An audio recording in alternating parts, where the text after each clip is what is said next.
A la caza de Reinhard Heydrich.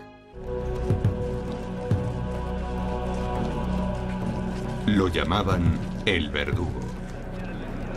Reinhard Heydrich. Este destacado nazi se convirtió en uno de los hombres más odiados de toda la Europa ocupada. Fue el verdadero cerebro de la llamada solución final. El hombre que empezó a gestar la idea del Holocausto, el asesinato de 6 millones de judíos. Heydrich gobernaría la Checoslovaquia ocupada con mano de hierro, terminando con la vida de miles de ciudadanos.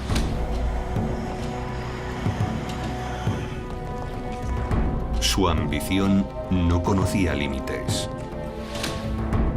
Incluso aspiró a sustituir a Adolf Hitler. Se creía intocable.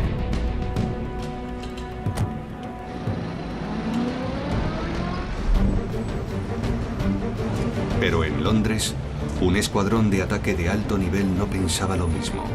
Su objetivo era la ejecución de Heydrich.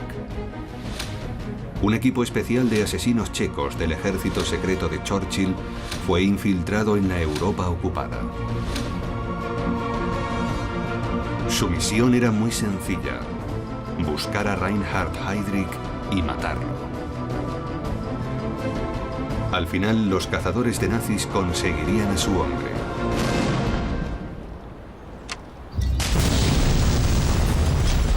Pero el precio fue terrible.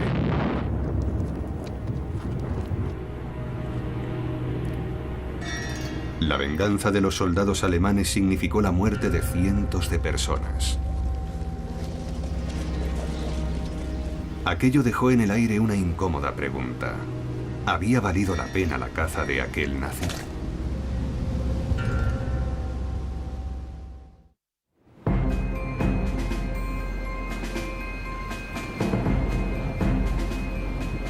Mayo de 1942. Un día primaveral en la señorial ciudad de Praga. Reinhard Heydrich, salvaje dirigente de lo que en otro tiempo había sido Checoslovaquia, sale una mañana de su casa, situada a las afueras de la ciudad.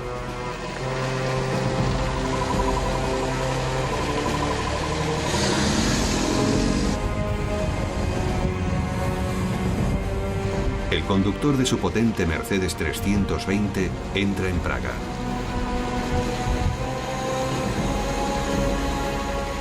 A Heydrich le esperaba una agenda muy apretada. Debía coger un avión para reunirse con el mismísimo Hitler en Berlín. Todo apuntaba a un ascenso.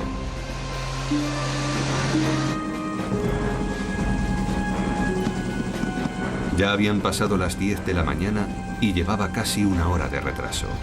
Debía apresurarse.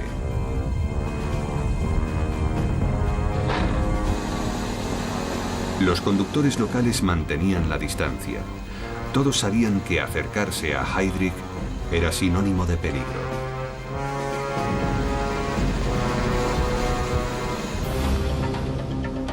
Sin embargo, un escuadrón mortal le esperaba unos kilómetros más adelante. 4 asesinos aguardaban el paso del coche de Reinhard Heydrich. 4 soldados checos entrenados por el Servicio Británico de Inteligencia. Su misión era acabar con el verdugo. Y sabían que lo más probable es que no regresaran con vida. A su paso por las calles de Praga, el Mercedes tuvo que ralentizar su velocidad. Estaba a punto de iniciarse una cadena de acontecimientos cuyas repercusiones se contarían entre las más atroces y salvajes de la guerra.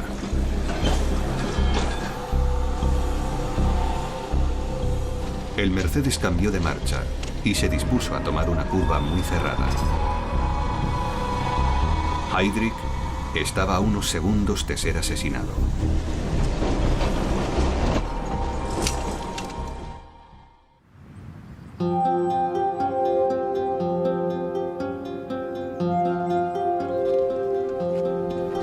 Los vínculos de Reinhard Heydrich con el mal habían empezado a una temprana edad, en la ciudad de Halle, cerca de Leipzig.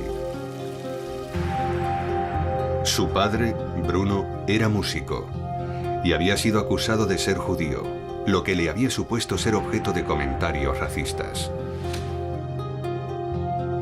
Aquello encendió al joven Heydrich y marcó el inicio de una temprana obsesión con las razas.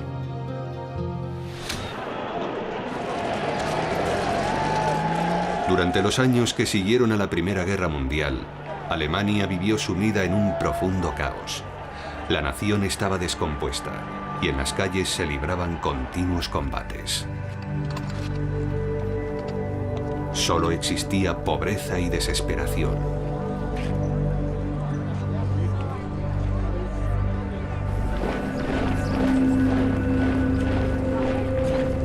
Heydrich se vio atraído por la política derechista del Freikorps, una milicia patriótica que declaraba abiertamente la guerra a socialistas y comunistas.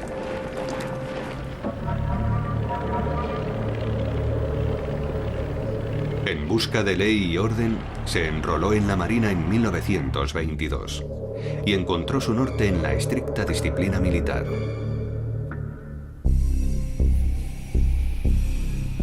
Siendo cadete en el crucero de entrenamiento Berlín, Heydrich conocía a Wilhelm Canaris, el hombre que cambiaría su vida para siempre.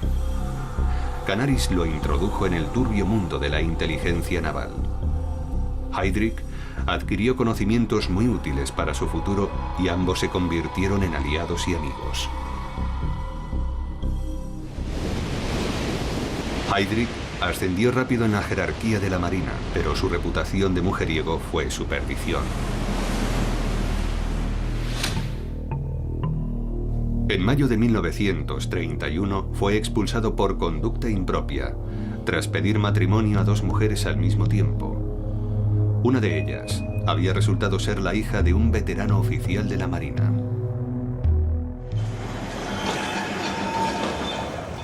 Se había quedado sin empleo en un país con un altísimo desempleo. Wir haben ein Ziel uns gewählt und verfechten es fanatisch, rücksichtslos bis ins Grab hinein.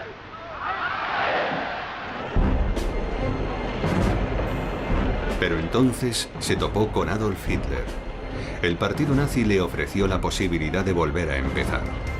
En junio de 1931 se unió al Partido Nacional Socialista y se convirtió en el miembro 544.916. Un antiguo conocido suyo le concertó una reunión con Heinrich Himmler.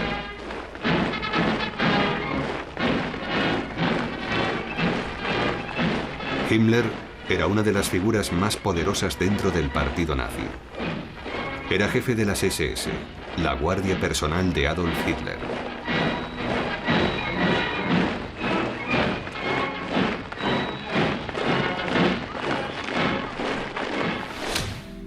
Himmler quedó gratamente impresionado por Heydrich.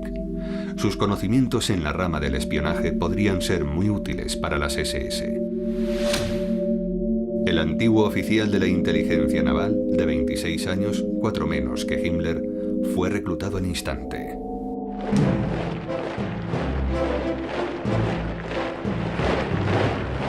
A principios de los 30, las filas de las SS ya alcanzaban los 50.000 soldados. Dentro de ellas, Heydrich fue asumiendo más y más responsabilidades.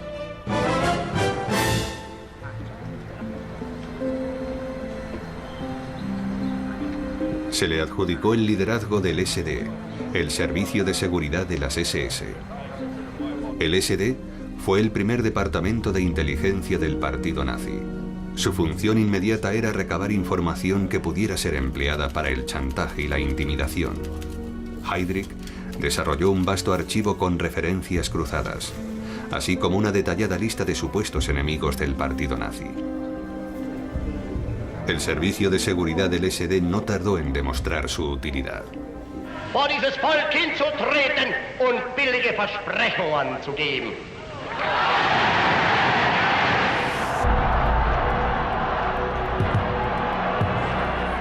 En enero de 1933, Hitler se convierte en canciller de Alemania. Ahora que los nazis ostentaban el poder, los archivos creados por Heydrich fueron empleados para localizar a los enemigos. Muchos serían apaleados, otros encarcelados y algunos asesinados.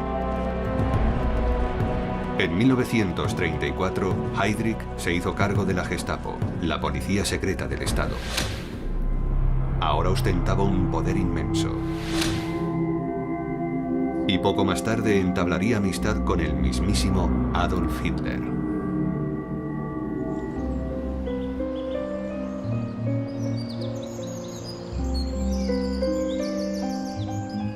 Empezó a acudir al Berghof, la residencia privada de Hitler en el Obersalzberg. Y entró a formar parte del círculo más cercano al Führer. En aquellas reuniones también estaban presentes todos los miembros de la jerarquía nazi y sus respectivas familias.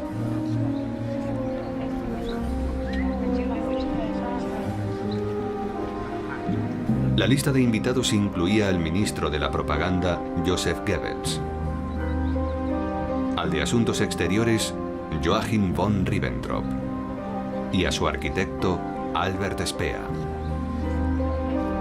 Heydrich era ahora uno de los favoritos de Hitler y estaba preparado para asumir su rol en el desarrollo de la infame política nazi.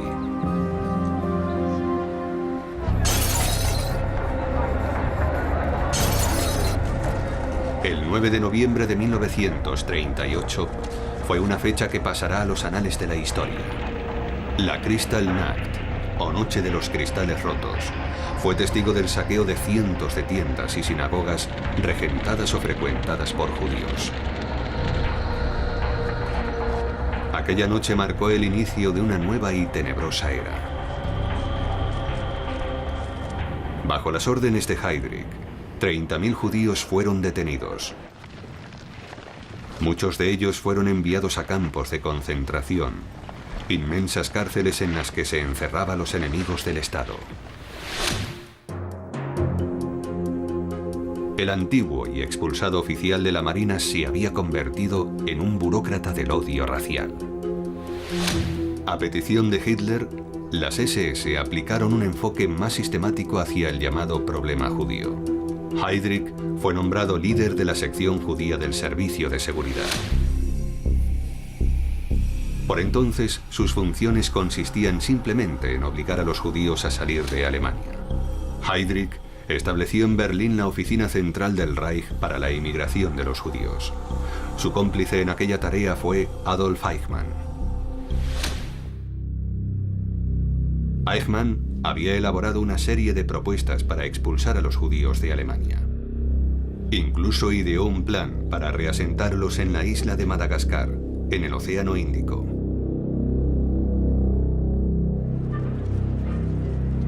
Sin embargo, el método más empleado fue obligar a los judíos a emigrar a otros países, mediante la intimidación y la violencia. Pero las ambiciones de Hitler pronto harían que las acciones contra los judíos adquirieran un cariz más siniestro.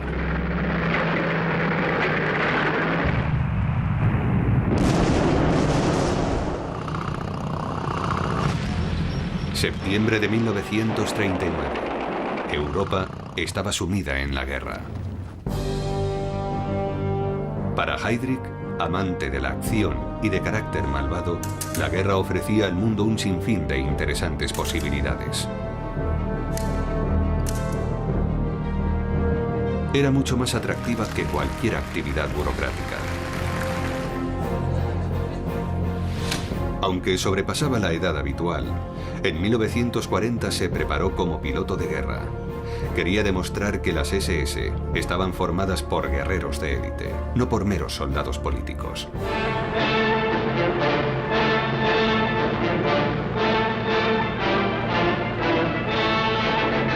Pocos meses más tarde ya pilotaba un Messerschmitt 110 y realizó cerca de 100 misiones de combate en el espacio aéreo noruego.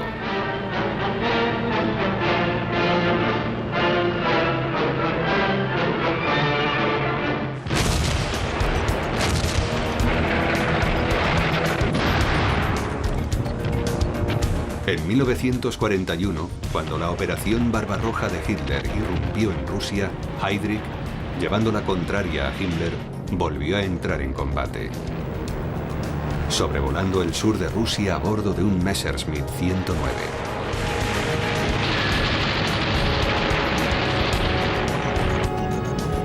Sus acciones fueron recompensadas con varias medallas, pero aquello fue su fin como combatiente.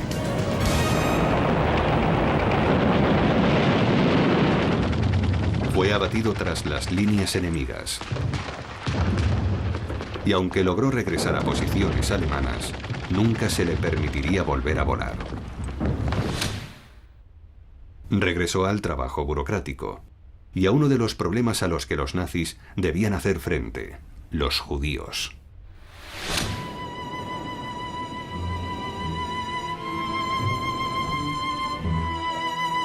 Los ejércitos de Hitler se iban apropiando de vastas zonas en Europa Oriental, y el gran número de judíos que iban cayendo en sus manos empezó a constituir un problema.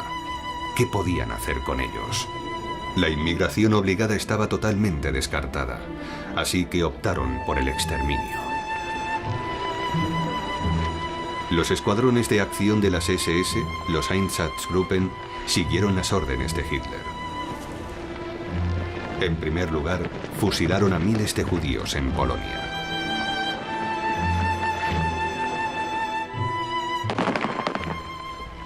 Pero aquello significaba un problema incluso para los recios miembros de la Einsatzgruppen.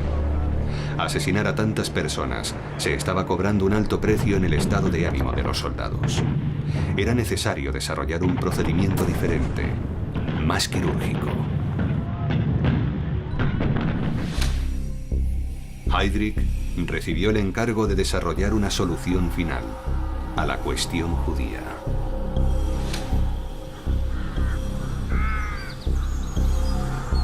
En junio de 1942, en Wannsee, en la periferia de Berlín, Heydrich organizó una conferencia secreta para ultimar los detalles de la solución final. Y sugirió un asesinato integral industrializado: exterminar a todos los judíos europeos en cámaras de gas. Para ello sería necesario crear una serie de campos de exterminio especializados. Estos fueron construidos en Polonia, en Treblinka, Sobibor, Belzec, Majdanek y Auschwitz-Birkenau. Hasta 12.000 judíos podrían ser asesinados en aquellos campos en apenas unas horas.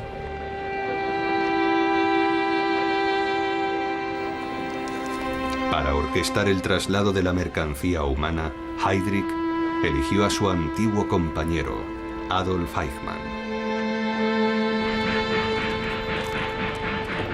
A los campos también fueron trasladados prisioneros rusos, gitanos y presos políticos.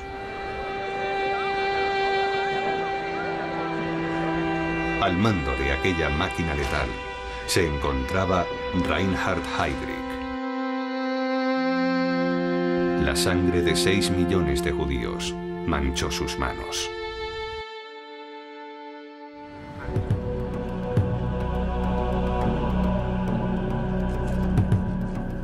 Heydrich fue debidamente recompensado por ello.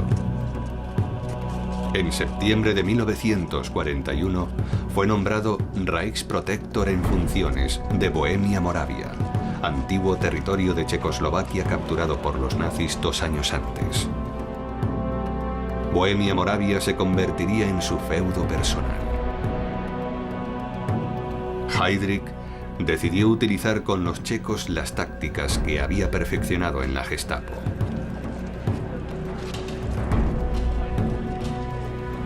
Pero ignoraba que muy lejos de allí se estaba organizando un complot en su contra en aquel mismo instante.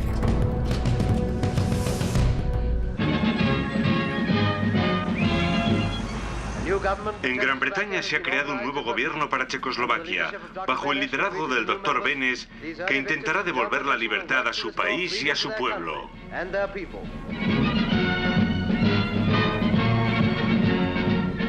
En 1940, Londres se convirtió en la sede del gobierno checo en el exilio. Al frente, Eduard Benes, el presidente nacional al que los nazis habían obligado a dimitir. Aquellos exiliados estaban ansiosos por participar en la guerra. Los checos, que habían huido hacia el oeste, lucharon enrolados en el ejército británico desde el principio de la guerra. Ha sido la primera vez que el ejército de nuestros aliados de Checoslovaquia ha recibido la visita del primer ministro, que junto al doctor Benes presidió el desfile militar. En 1941, la primera brigada mixta checoslovaca contaba con 3.300 hombres. Se habían preparado pensando en el momento en que liberarían su tierra natal.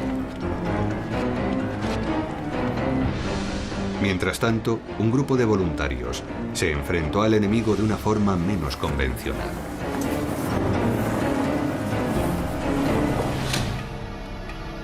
En julio de 1940, el primer ministro británico, Winston Churchill, formó un enigmático cuerpo, el Cuerpo Especial de Operaciones. Su objetivo era dignificar Europa, llevando a cabo operaciones de sabotaje y apoyando los movimientos de resistencia locales.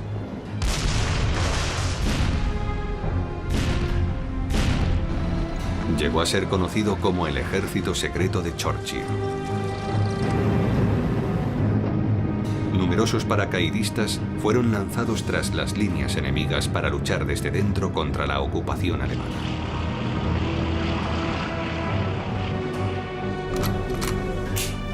Se abrieron canales de comunicación con Londres, se reunió a numerosos expertos y se dejaron caer toneladas de armas en territorio enemigo. El Cuerpo Especial de Operaciones poseía un arsenal de armas especiales: pistolas con silenciador, maletines y cigarrillos explosivos, gas lacrimógeno e incluso ratas explosivas.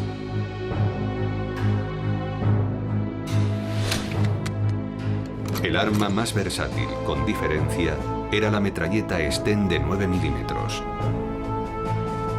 Muy resistente y fácil de transportar por su fácil desmontaje, se convertiría en el arma favorita del Cuerpo Especial de Operaciones. A finales del verano de 1941, Benes empezó a preocuparse al comprobar lo que Heydrich estaba haciendo en su país.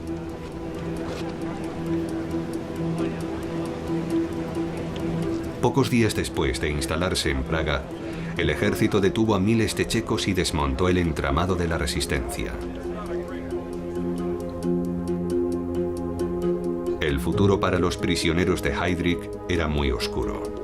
Tendrían que hacer frente a interrogatorios de la Gestapo, ejecuciones sumarias o montarse en un vagón de ganado que los conduciría al campo de Mauthausen, a una muerte segura. Los judíos checos recibieron el mismo trato despiadado. En primer lugar, Heydrich ordenó que todos ellos llevaran la estrella amarilla de David. A continuación, estableció un enorme gueto en la ciudad de Theresienstadt, donde llegaron a hacinarse más de 140.000 judíos.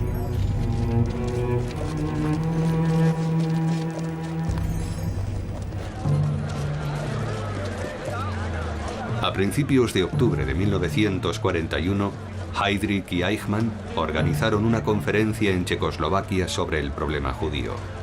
Heydrich propuso deportar a 90.000 judíos a un protectorado y, a continuación, exterminarlos. Eichmann afirmó: si calculamos bien los tiempos de transporte, cada judío podrá llevar una maleta con sus pertenencias que no exceda los 50 kilos y, para facilitar nuestra tarea, alimentos para 2 semanas.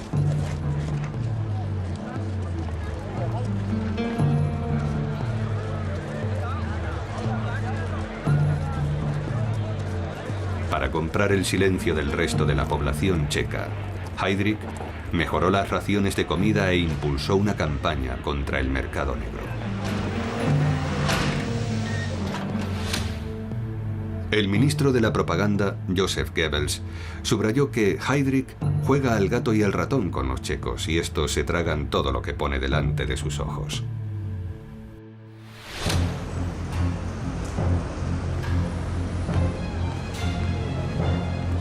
En Londres, Benes desea poner fin a aquella situación y decide recurrir al Cuerpo Especial de Operaciones. Benes y su equipo elaboraron una serie de medidas que incluían el asesinato de importantes colaboracionistas checos. Sin embargo, se apuntaron dos objetivos de mayor calado. Había dos posibles opciones. La primera, Karl Hermann Frank, secretario de Estado y jefe de la policía en los territorios checos ocupados. Frank había aplacado las manifestaciones estudiantiles en 1939 y ejecutado a numerosos nacionalistas e intelectuales checos. La segunda opción era su superior, el propio Reinhard Heydrich. Al final, apuntaron lo más alto posible. El elegido fue Heydrich. El asesinato fue contemplado por el Cuerpo Especial de Operaciones solo en una ocasión más. Y fue contra el propio Hitler. La llamada Operación Foxley consistía en infiltrar a un equipo reducido de hombres en las montañas de Obersalzberg y matar de un disparo al Führer durante su paseo matutino. Pero la seguridad era férrea. Finalmente se decidió que Hitler siguiera con vida, ya que se pensaba que eso acortaría la duración de la guerra.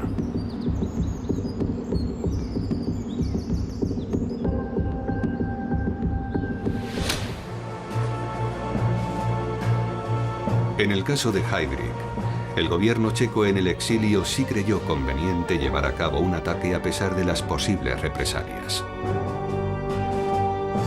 Mientras tanto, Heydrich disfrutaba de su estatus en lo alto de la jerarquía nazi, ajeno al plan que se estaba urdiendo para acabar con su vida. 10 hombres fueron propuestos, todos ellos solteros y pertenecientes a la Brigada Mixta Checa. Su preparación incluía ejercicios físicos, lucha armada y prácticas de tiro. 2 de aquellos 10 hombres fueron elegidos para participar en la misión. Jan Kubis, antiguo sargento en Moravia y separado del ejército nazi en el 39. Y Karel Svoboda, exmiembro de la Legión extranjera francesa. Pero Svoboda resultó herido durante los entrenamientos y fue sustituido por Josef Gabčík, antiguo camarada suyo en la Legión extranjera. El nombre en código de la misión fue Operación Antropoide.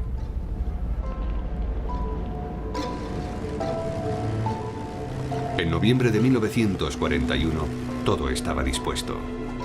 Kubis y Gabčík estaban preparados. Sin embargo, el comienzo de la misión se vio retrasado por culpa de las inclemencias meteorológicas. Sala de operaciones. Sí, un momento.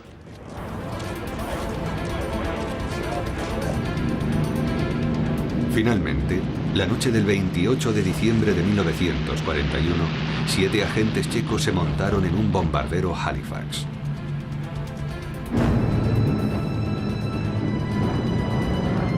Junto a Kubis y Gabčík viajaban 5 agentes de un grupo especial cuyo nombre en código era Silver. Su función era establecer redes de radio y de inteligencia para mejorar las comunicaciones con Londres.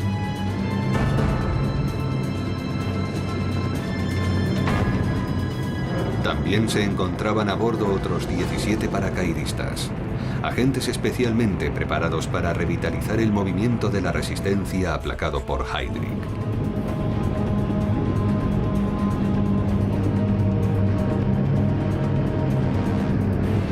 El bombardero se dirigió a la ciudad de Pilsen, a unos 95 kilómetros al oeste de Praga.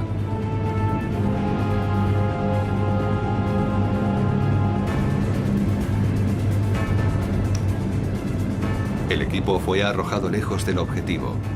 Todos sus miembros llegaron sanos y salvos a tierra firme y se refugiaron rápidamente en una cueva.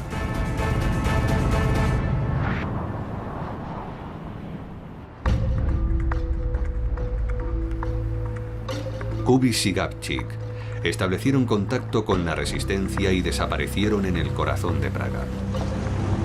Había llegado la hora de elegir el momento, el lugar y el método para matar a Heydrich.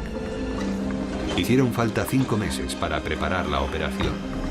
La primera idea fue atacar el tren privado del Reichsprotector.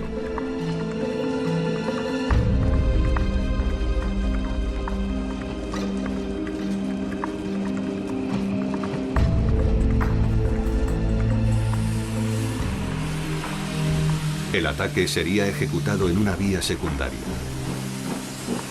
El plan consistía en disparar un proyectil antitanque contra su vagón, pero no sabían con certeza si acertarían con el vagón correcto. El resultado era demasiado incierto. El equipo pensó entonces en hacer descarrilar el tren, pero tras ensayar con un vagón del ejército, comprobaron que los daños eran mínimos. Había que idear un nuevo plan. Mientras tanto, el objetivo de Kubiš y Gabčík, Heydrich, había desarrollado un siniestro proyecto. Con la excusa de un estudio para erradicar la tuberculosis, se haría una clasificación de todos los ciudadanos checos según su raza y nacionalidad. De esta forma podrían establecer qué grupos de la población eran aptos para ser alemanizados. Todo aquel que no fuera considerado apto sería enviado a un campo de concentración para ser ejecutado. Se acercaba el final de la primavera. Kubiš y Gabčík estaban a punto de encontrar el método perfecto para asesinar a su objetivo. Habían estado siguiendo de cerca los movimientos de Heydrich día a día y gracias a ello habían ideado un plan de ataque. Sin embargo, su misión no era bien vista por todos. Varios agentes temían gravísimas represalias. El contacto con Londres era constante. Múltiples mensajes instaban a poner fin a la operación Antropoide, pero los consejos cayeron en saco roto. El gobierno checo en el exilio había tomado una decisión. El 20 de mayo, Beneš dio luz verde a la operación.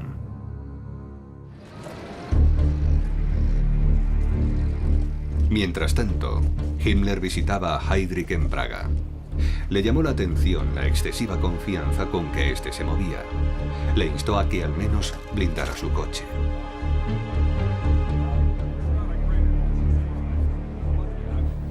Pero Heydrich no hizo caso.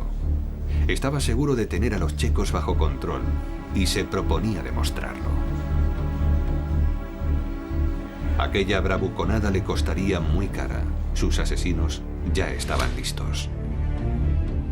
Su plan era complicado, pero ofrecía muchas garantías de éxito. Heydrich vivía en un pueblo situado a 25 kilómetros de Praga y todos los días se desplazaba hasta el castillo de Hradčany, la antigua sede del poder en Praga. El trayecto diario en coche era el momento del día en el que Heydrich era más vulnerable. El lugar más idóneo para tenderle una emboscada era una curva muy cerrada en la parte más baja de una colina, donde el Mercedes tendría que reducir la velocidad.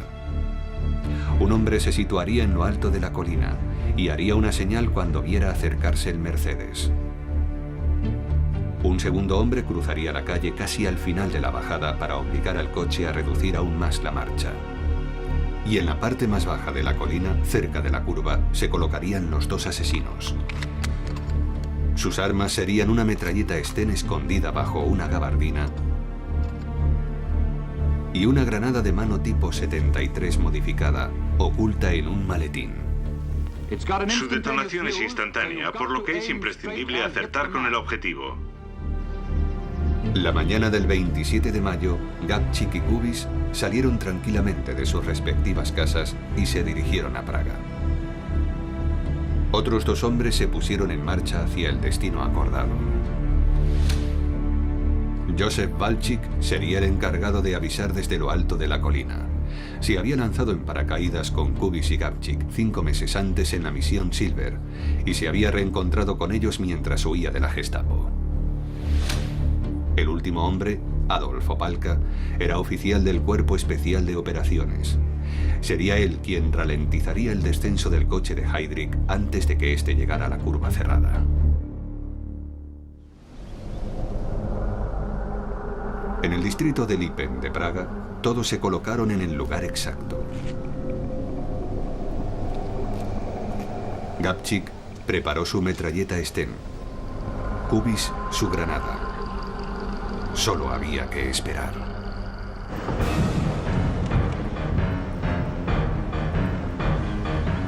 Cada segundo que pasaba aumentaba el riesgo de levantar sospechas.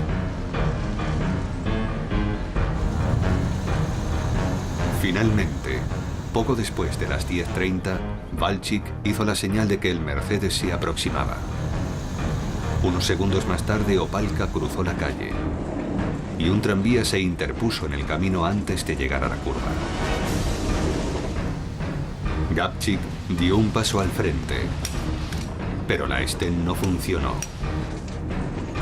En lugar de acelerar, Heydrich ordenó a su chofer que frenara. Kubiš lanzó la granada que escondía en el maletín. A pesar de resultar herido por la metralla, Heydrich decidió hacer frente a aquellos hombres.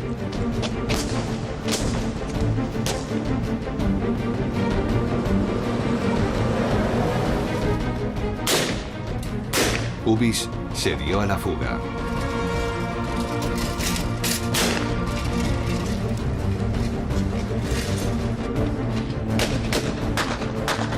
Gabčík fue perseguido por el chofer de Heydrich.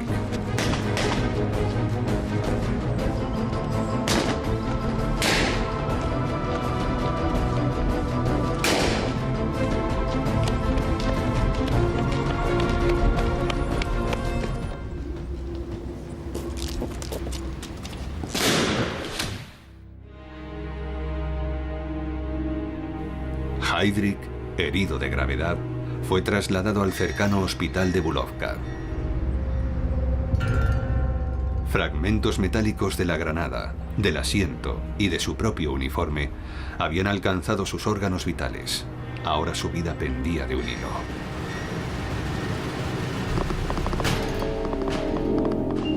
Las noticias sobre el ataque pronto alcanzaron todos los rincones de Alemania. Cuando llegaron a oídos de Himmler en el cuartel general, algunos declararon que éste rompió a llorar. 5 días más tarde, Himmler visitó a su compañero en el hospital. Todo indicaba que Heydrich se recuperaría, pero con el paso del tiempo las heridas se infectaron. Al no disponer de penicilina, se había producido un envenenamiento de la sangre, la tan temida septicemia. Reinhard Heydrich falleció el 4 de junio de 1942, 8 días después del ataque.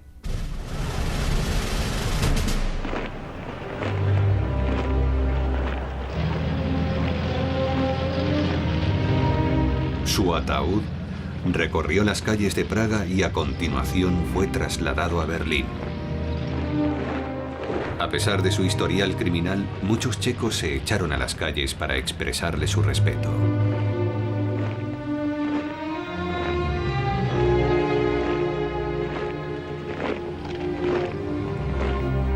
En Berlín, su ataúd fue expuesto al público cubierto con una bandera con la esvástica.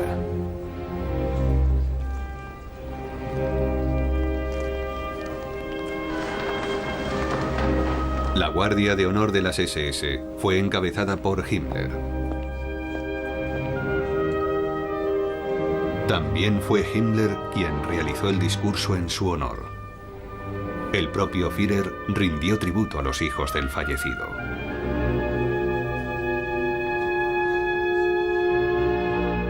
Pero aquellos actos no acallaron las sospechas de que Himmler había estado vinculado de alguna forma con su muerte.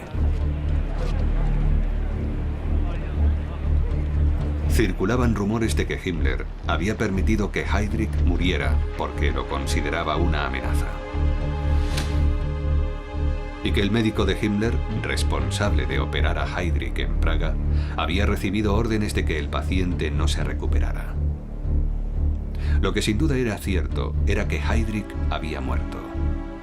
La caza de sus asesinos había comenzado. El hombre elegido para localizar a los asesinos fue el secretario de Estado nazi Karl Hermann Frank, el hombre al que el gobierno checo en el exilio había decidido no matar. La recompensa ofrecida fue de 1 millón de marcos. Todo aquel que ayudara a los agentes checos sería ejecutado. Y se difundió un mensaje por radio a toda la ciudad para declarar la ley marcial, marcar un toque de queda y avisar al país del estado de sitio. Na dopadení pachatelů se vypisuje odměna 10 milionů korun. Se había iniciado una caza del hombre. 3 batallones del ejército fueron enviados a Praga.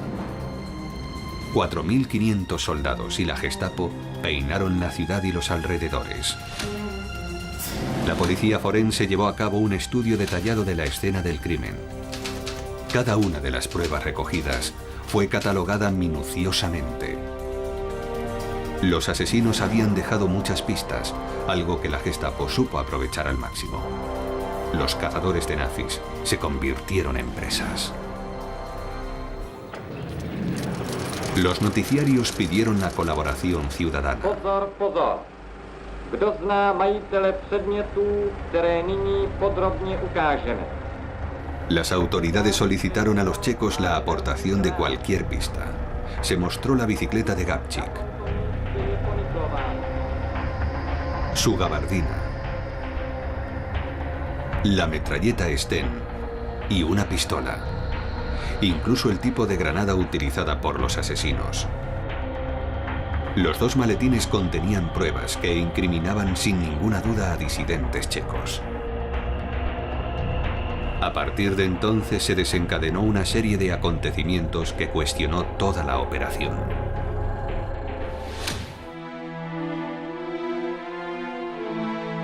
El pequeño pueblo minero de Lidice fue elegido por los nazis para llevar a cabo su venganza. Hitler dio órdenes de que destruyeran el pueblo entero.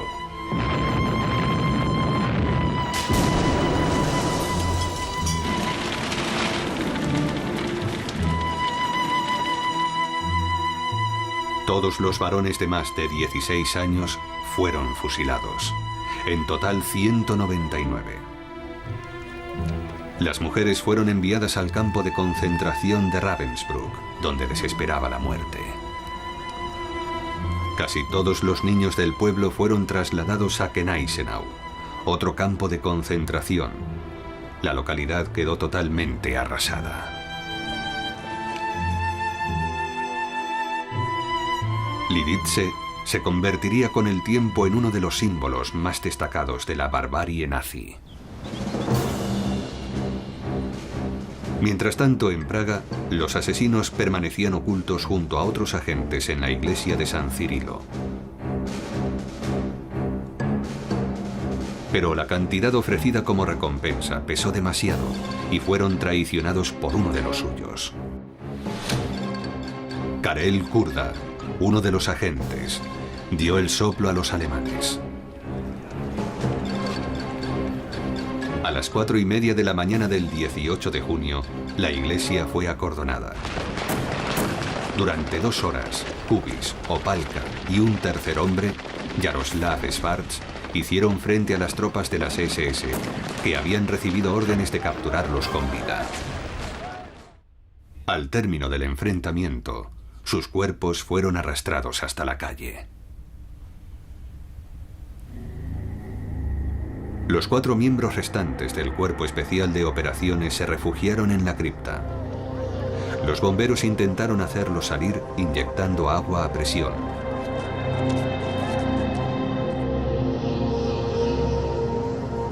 Al final, los agentes checos emplearon sus últimas balas en quitarse la vida.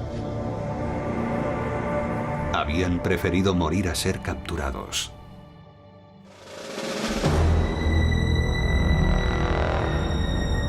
Lo habían conseguido. Heydrich, el siniestro catalogador de ciudadanos y asesino en masa, estaba muerto. Pero, ¿había valido la pena?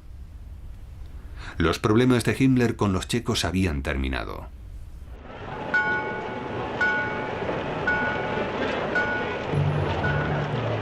La propaganda nazi, difundida por las noticias, siguió presentando el asesinato como un acto atroz.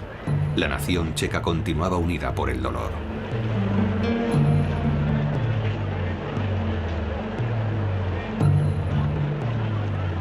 En julio de 1942, Jaroslav Kretschitz, el nazi nombrado primer ministro, finalmente revocó la ley marcial y devolvió poco a poco la normalidad a la ciudad de Praga. El Cuerpo Especial de Operaciones desempeñaría a partir de entonces un papel menor en la liberación final del país. Los alemanes atacan la ciudad. En este sexto día, más de 2000 personas han perdido la vida. Los días del régimen nazi terminaron con la entrada de los rusos. Praga es libre. Las tropas del Ejército Rojo entran en la ciudad y con ellas las unidades del primer ejército checoslovaco que luchó a su lado desde el Volga. En mayo de 1945, los ciudadanos de Praga organizan una revuelta contra los nazis para dar la bienvenida al Ejército Rojo. Eduard Benes, presidente de Checoslovaquia, regresa a su patria. El pueblo de Praga da la bienvenida a su presidente, que nunca ha dejado de luchar por la libertad de su nación. Tras 7 años de tiranía, Checoslovaquia vuelve a ser su propia dueña.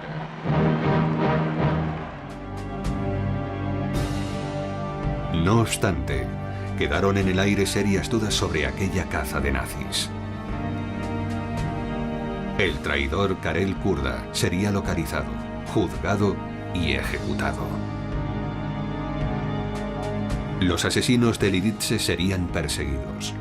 16 miembros de los escuadrones de la muerte que habían destruido el pueblo fueron conducidos ante el juez. Su superior, Karl Hermann Frank, condenado a morir en la horca, fue ejecutado en 1946. Pero para muchos fue un mero consuelo. Lidice continúa siendo un recuerdo fehaciente del verdadero precio de aquella muerte. Cerca de 5.000 checos fueron ejecutados en venganza por la muerte de Heydrich. Nadie podía negar que Reinhard Heydrich recibió lo que merecía. Pero incluso hoy muchos se preguntan, ¿realmente valió la pena la caza de aquel nazi?